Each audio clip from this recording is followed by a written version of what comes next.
Assalamualaikum warahmatullahi wabarakatuh. Pemirsa, kalau sebelumnya kita membahas tentang indukan muda bisa atau tidak dikawinkan, usia berapa, hasilnya berapa, dijualnya berapa banyak, berapa lama, untungnya berapa. Nah, itu di konten sebelumnya. Nah, di konten ini nih banyak yang nanya. Di grup Kaisar kita juga masih ada yang nanya. Beberapa sih, nggak banyak-banyak banget. Intinya, Bang, indukan ini yang kita mau bahas di konten ini nih, indukan muda ini kalau sekali kita kawin ini kan kemarin kan kita udah jelas tuh di konten sebelumnya udah jelas tuh usianya segini. Nah, dari usia lele BS nih di usia 4 bulanan, 4 bulan 5 bulan lah. Kita 3 bulan panen, yang gede-gede nih yang sekilo isi 2 kita pisahin. Kalau isi 3 jangan, masih kekecilan. Isi 2 ada yang udah setengah kilo 1. Nah, itu udah bisa kita kawinin tuh. Nah, sekarang pertanyaannya, sekali kita kawinin, kapan lagi kita kawinin? Kapan lagi kita kawinin? Nah, jadi gini, usia termuda lele bisa dipijahkan secara biologis, secara langsung nih. Dia kawin langsung karena kalau udah usia 5 bulan ke atas, lele itu udah ada birahinya. Bobot minimalnya itu di 500, di yang tadi saya bilang setengah kilo. Tapi usia 4 bulan dengan sekilo isi 3 itu juga sebenarnya udah bisa dikawinkan. Cuman ingat nih, spermanya memang udah ada, tapi volumenya sedikit, kualitasnya belum stabil. Tapi kalau indukan udah usia 5 atau 6 bulan nih, yang beratnya setengah kilo lebih dikit gitu ya, itu telurnya udah kebentuk, tapi ukurannya kecil. Daya tetasnya memang sih rendah, tapi sudah bisa dipijahkan. Nah, untuk ini nih sebenarnya sih nggak disarankan ya. Saya ngomong apa adanya, sebenarnya nggak disarankan. Cuma kan kadang-kadang kalau pemula itu kadang-kadang yang pembesaran iseng-iseng pijain, bisa nggak sih? Bisa, saya bilang bisa.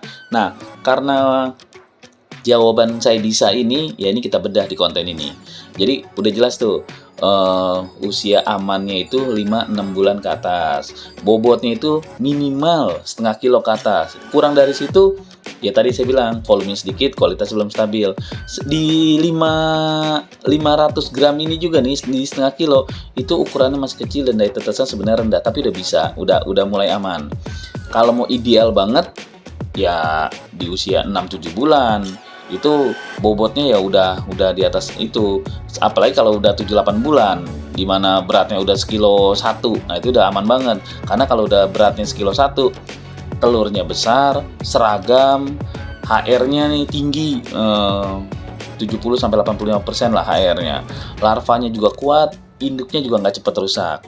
Tapi kalau terlalu muda banget, kalau dipijahkan terlalu muda banget, telurnya kecil, cepat busuk, banyak telur kosong, larvanya lemah, SR-nya rendah, tingkat kehidupannya tuh rendah, induk betina juga cepat habis telur dan susah matang ulang. Nah, susah matang ulang ini berhubungan nih sama yang ditanyakan. Kalau sekali kita kawinin, kapan kita kawinin lagi? Ini nanti kita bedah di sini nih. Jadi gini, yang harus kalian tahu ini sebelum kalian pijahkan, walaupun usianya kalian udah patokin, nih usianya udah 4 bulan nih usianya udah 5 bulan nih, udah 6 bulan nih, atau nih beratnya udah segini nih. Ingat, ini lele BS ya, lele BS yang besarnya lebih cepat daripada teman-temannya yang udah kita panen sebelumnya. Nah gini, ciri-ciri fisiknya yang penting nih, kalau dari umur nih, walaupun umur udah cukup, kalau ciri-cirinya belum siap, mendingan ditunda.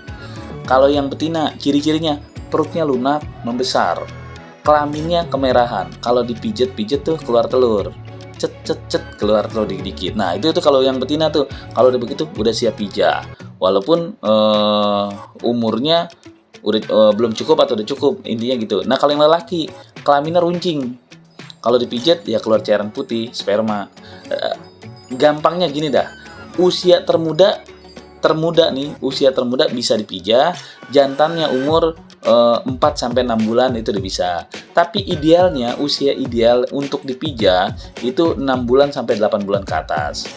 Pijahkan terlalu muda, kalau kita memijahkan yang terlalu muda, hasilnya kecil dan induk cepat rusak. Tapi bisa. Nah, sekarang kita masuk ke jawaban dari pertanyaan untuk konten ini. Sekali kita pijah yang indukan termuda, kapan lagi kita pijahkan? kapan lagi kita pijahkan. Intinya siklusnya lah, siklus yang benarnya. Jadi gini pemirsa, pola ideal pembenihan nih, yang ideal itu, satu betina itu setahun itu dia bisa 8 sampai 9 kali dipijah per tahun. Kalau itu kita lakukan, hasilnya stabil, induk awet. Jadi dengan angka 8 atau 9 kali pijah setahun, itu berarti dia waktu istirahatnya cukup. Catat, waktu istirahatnya cukup. Jadi jangan kita pijah sekarang, seminggu kemudian, 2 minggu kemudian udah kita pijah lagi. Jangan.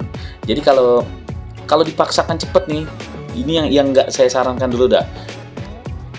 Sekali kita pijah tanggal 1 umpama nih, kita pijah tanggal 1, 20 hari kemudian kita pijah lagi.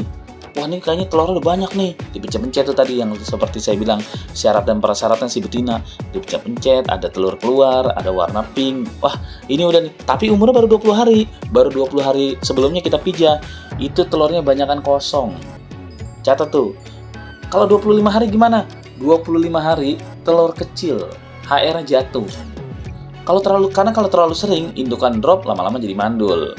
Nah, kalau ngomong mandul ini, kita masuk dulu nih. Kalau ngomong mandul ini, kita harus kasih untuk indukan ya, kasih pelet yang proteinnya 35% ke atas, bekicot rebus atau keong rebus boleh, ikan runca boleh, vitamin E atau C digabung ke pakannya dia seminggu 2 kali lah. Dengan pakan bagus, 30 hari udah layak. Udah bisa pijah nih. Kalau tadi kan 20 hari segitu, 25 hari segitu. Tapi kalau dengan sistem pakan begini, 30 hari udah layak lah. Atau lebih amannya di 40 hari. Catat tuh, di 40 hari ini usia ideal, jarak ideal. Dari abis kita kawinin lagi untuk indukan muda. Yang udah pertama dia udah berhasil nih. Berarti bikin di kalender. Ini tanggal 1, berarti 40 hari kemudian baru bisa dipijah lagi nih. Nah, kalau itu kita lakuin, itu polanya aman namanya. Indukan awet, telurnya bagus. Jadi buatlah kalender pemijahan sendiri gitu ya. Dan itu jawabannya tuh di konten ini. Jadi kalau indukan muda yang udah kita ngetes di awal pijah berhasil, berapa hari kita boleh pijah lagi? Jawabannya di 40 hari. Ya gitu aja pemirsa. Berbagi nggak pernah rugi kalau nggak pernah berbagi. Cek konten-konten lain buat info-info lainnya. Diusahakan setiap ini fokus lah, setiap konten ngejawabnya fokus, jadi nggak terlalu melebar kemana-mana.